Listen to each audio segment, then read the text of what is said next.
മനോല Marcus ഭാവിയിൽ Indian ഫുട്ബോളിന്റെ ചരിത്രം പരിശോധിക്കുമ്പോൾ ഏറ്റവും കൂടുതൽ തവണ കേൾക്കപ്പെടുന്ന പേരുകളിൽ ഒന്നായി മാറാൻ സാധ്യതയുള്ള പേരാണ് മനോല മാർക്കസ്. പുള്ളി ഇന്ത്യൻ നാഷണൽ ഫുട്ബോൾ ടീമിന്റെ പരിശീലകനായ അതുകൂടാതെ നിരവധി ഇന്ത്യൻ സൂപ്പർ ലീഗ് ക്ലബ്ബുകളുടെ പരിശീലകനുമായി. അദ്ദേഹത്തിന്റെ ടെന്യൂർ തീരുന്നതിന് മുമ്പ്, അദ്ദേഹത്തിന്റെ ലൈഫിന്റെ ടെന്യൂർ ആണ് ഞാൻ ഉദ്ദേശിച്ചത്, അത് തീരുന്നതിന് മുമ്പ് എല്ലാ ISL ക്ലബ്ബുകളുടെയും പരിശീലകനായി അദ്ദേഹം മാറാൻ ചാൻസ് ഉണ്ട്. ഹൈദരാബാദിന്റെ പരിശീലകനായിട്ട് ഇന്ത്യൻ മണ്ണിലേക്ക് വന്ന് അവർക്ക് വേണ്ടി കിരീടം നേടിക്കൊടുക്കാൻ പുള്ളിക്ക് കഴിഞ്ഞു. പിന്നെ ഹൈദരാബാദിൽ ഫുട്ബോളിന് കിട്ടുന്ന സപ്പോർട്ടിന്റെ കുറവിനെ തുടർന്ന് അദ്ദേഹം അത് പരസ്യമായിട്ട് പറയുകയും പിന്നീട് FC ഗോവയിലേക്ക് പോവുകയും അവരെ മികച്ച നിലയിലാക്കാനും ഒക്കെ ഈ പരിശീലകനെ പറ്റിയിട്ടുണ്ടായിരുന്നു. അദ്ദേഹം ഇപ്പോൾ പോകുന്നത് ഇന്ത്യയിലെ ഏറ്റവും വലിയ ഫുട്ബോൾ ഗ്രൂപ്പുകളിൽ ഒന്നെന്ന് സ്വയം വിശേഷിപ്പിക്കുന്ന, സ്വയമല്ല, സിറ്റി ഫുട്ബോൾ ഗ്രൂപ്പിന്റെ കീഴിലുള്ള മുംബൈ സിറ്റി FC-യിലേക്കാണ്.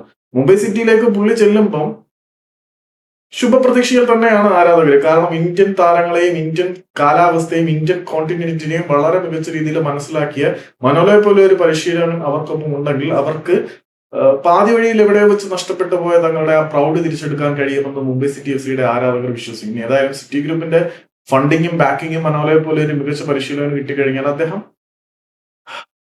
പിടിച്ചു കുലുക്കും എന്നാണ് ഞാൻ വിശ്വസിക്കുന്നത്. പിടിച്ചു കുലുക്കാതിരിക്കാൻ വേറെ വഴിയൊന്നുമില്ല. രവി പുഷ്കർ അദ്ദേഹം ഗോവയുടെ പരിശീലകനായിരുന്ന സമയത്തും വേണ്ടതെല്ലാം സപ്ലൈ ചെയ്തിട്ടുണ്ടെന്നാണ് ഞാൻ വിശ്വസിക്കുന്നത്. എന്താണെന്ന് അറിയില്ല കാര്യങ്ങൾ ഇങ്ങനെയൊക്കെ പോകുന്നത്. ഏതായാലും മുംബൈ സിറ്റിയും മനോല മാർക്കസ് ഒരു ഡെഡ്ലി കോമ്പിനേഷൻ ആയിരിക്കും എന്നാണ് ഞാൻ വിശ്വസിക്കുന്നത്.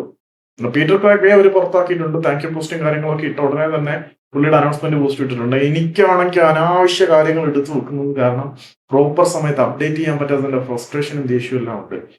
നമ്മൾ യോഗയൊക്കെ പ്രാക്ടീസ് ചെയ്ത് സമാധാനത്തിന്റെ പാതയിലേക്ക് തിരിയെങ്കിൽ പോലും പഴയ കുറെ സാധനങ്ങൾ വീണ്ടും വീണ്ടും നമ്മളെ ഹോൾഡ് ബാക്ക് ചെയ്യുന്നുണ്ട്. അതുകൊണ്ട് ഞാനൊരു സൈക്കോ ആയി മാറുവാണോടെ.